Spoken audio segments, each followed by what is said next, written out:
What is realistically the greatest threat to the USA? One of my favorite quotes I saw on Reddit was something like, "Before the internet we lived in an information drought. Now there's a flood. But the water is unsafe to drink." I think that sums it up. Well, if you're going to base yourself on Rome, perhaps looking inwards might be the best place to look out for threats. The systemic assault on the checks and balances of power. The call is coming from inside the house.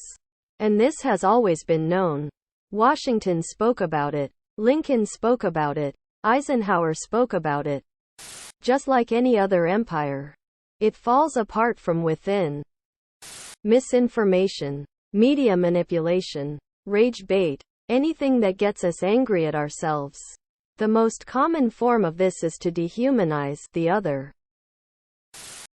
What's a celebrity that was once huge and now lives a completely normal life?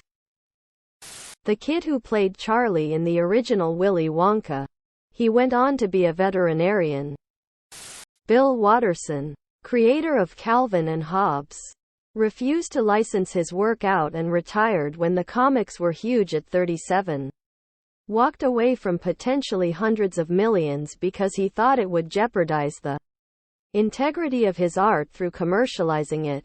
I think he's refused any public interview, and the only publicly available picture of him is from over 30 years ago. Lives in a modest neighborhood in Cleveland. Chunk from the Goonies became a lawyer. Queen's John Deacon lives quietly wherever. Has minimal contact with Queen, though they do run ideas by him as a courtesy. It was Rick Astley until we relentless trolled our teachers and friends with the Rickroll circa 2006-ish. Greta Garbo was the biggest movie star in the world throughout the 30s. She made her last movie in 1941. At the age of 36. She then spent the next 50 years living alone in a New York apartment. She was known for taking daily walks around Manhattan. And Garbo spotting was a popular New York activity in the 60s, 70s and 80s. What's the best response to, "Dad, I think I'm bi"? Polar or sexual? Exclamation mark. I told my dad this when I was 16 and he, hardcore metal, rock fan since the 80s, responded by telling me to go listen to a song he knew about bisexuality. Lol. You still have to wear a condom. So, that means if you're dating a girl, you're still bi? Quote, yes dad. And if you're dating a boy, you're still bi? Quote, that's right dad. And if you're not dating anybody, you're on standby? Quote, so you're bi and still single? I guess by yourself, son. Quote, I'ma start calling you Buffalo, since you're now my bison. Do you regret having kids? If so, why? Ask me again when it's not early on a Saturday morning. No, but I do regret having kids with the person I had them with. I love my kids. However, now that I'm a parent, I don't feel like I'm particularly good at it. I feel like I don't prioritize them enough, or make the right parenting decisions. Add to that, I just find being a parent really hard. Not sure if that is regret, exactly, or more guilt for not being a better dad. Edit. Asterisk just wanted to thank everyone for the kind words. That was truly unexpected. I'm misting up a bit here. My Sil angrily regrets her last one. And it shows. This child called his grandma mom first and for a long time. The abandonment issues that this boy will have will take years to unravel. It's a horrible thing. If you don't want them, don't force yourself. My mom is a great mom who really wanted me and loves me a lot. But also has a fulfilled life otherwise too. A very interesting career. A good husband. Interests and hobbies. When she was in her early 20s, her sister and friend hitchhiked through Europe and had many crazy adventures. I know a lot of their stories, and just recently we talked about some of it again and they remembered a lot and laughed. When suddenly my mom's eyes got a bit teary and she said, "Once you have kids, you can never feel that way again." Referring to that sense of freedom and adventure. She traveled and still travels. It's not like her life stopped. But she said that feeling of complete carefreeness is something she could never have again. And as an adult, although I don't have kids, I understand. She is always in some way worried about me. She is never completely just living for herself. And without being hurt by it, I can understand that also comes with some profound sense of loss. ITT. Asterisk it fucking sucks balls, but I don't regret it at all. What seemingly insignificant moment changed your life forever? Telling a friend that yes, I would watch her son at my house. I've always babysat, but usually at other people's homes. My friend needed me to watch her son at my house because her husband worked night shift and slept during the day. Her 16-month-old son had been going to another friend's house, but when my friend went to pick him up after work, he had a bottle of the lady's son's prescription medication in his hands, and Mom realized that the lady wasn't really watching him.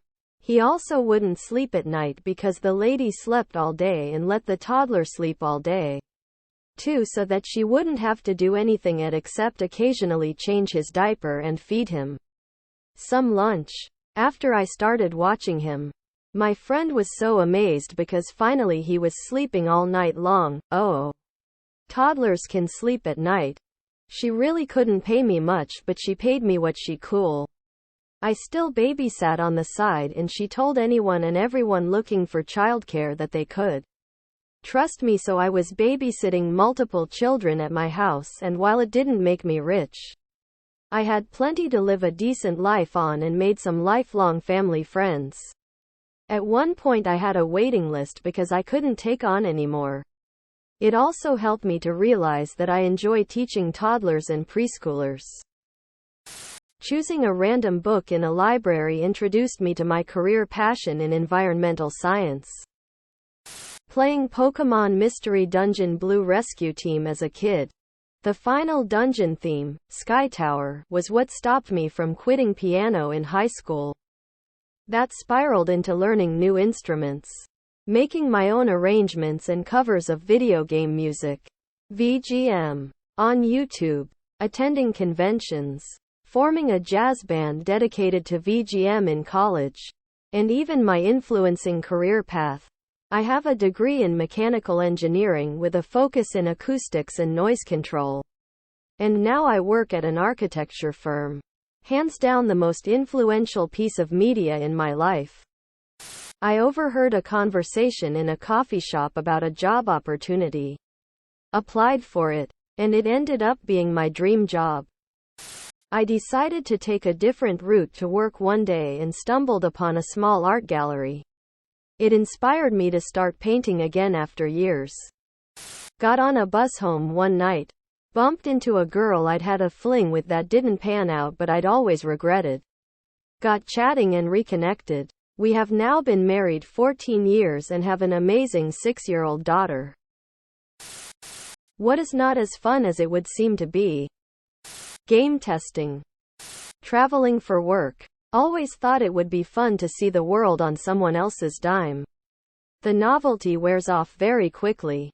It's exhausting. You never get as much downtime as you think, or have as much energy to do things as you think.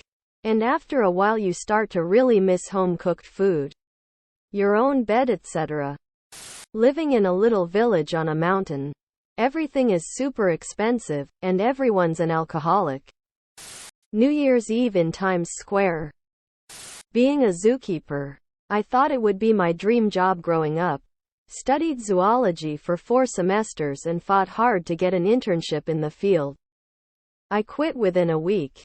Even after a bunch of volunteer work with dogs, cows, horses. I had no idea how unbelievably foul zoo work could be. I threw up multiple times each day there. My car stunk to high heavens, which never fully went away. And my roommate was threatening to throw me out. Not even showering was helping. The animals are cute, but I have no clue how people can deal with that. Ugh. I worked a manual, not explosive, demolition job. Gotta be fun tearing things down, right? It was brutally hard work. And hard on the body. Subscribe, my brothers.